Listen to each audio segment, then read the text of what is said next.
কালকে আমার সিকেস প্রজেক্টের একটা এপিসোড আপলোড করার কথা ছিল, কিন্তু আমি করছি না। আজকেও এটা শ্যুট করতেছি। আমি অনেক কিছু কইছি যে আমি এরকম করুম বা এরকম দিয়ে লাইতেছি, আজকে দিতেছি, কালকে দিতেছি এবং ডেকে দিতেছি, কিন্তু কোনো এক সময় আমি দিই না। আমার লাগে যে জিনিসটা আরো সুন্দর করুম, আরো সুন্দর করুম, আরো বেস্ট করুম, যাতে খুব ভালো হয়, মানুষের লাইফে যাতে ভ্যালু অ্যাড করে। আমি জানি না যে ইল্লিগা এই পারফেকশনের চক্করে আমি অনেকটা লেট করে লাগি। শ্যুট করতে করতে এখন রাজবাড়ির সামনে আইছি, এখন রাজবাড়িতে আমি শ্যুট করব।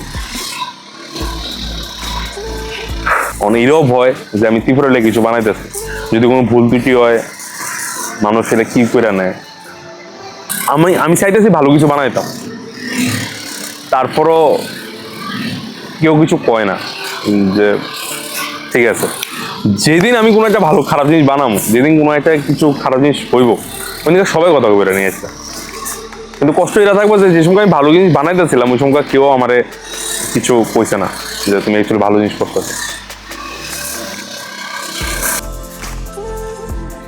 নেগেটিভ চিন্তা করি না, কিন্তু যেরকম এখন ট্রেন্ড হয়ে গেছে গা, ভাবতে লাগে। আর জবও করি, ফ্যামিলিও আছে, তো যদি আমার লাগে কিছু হয় সব কিছুই এফেক্ট করবো। এখন রাজবাড়ি শ্যুট করবো।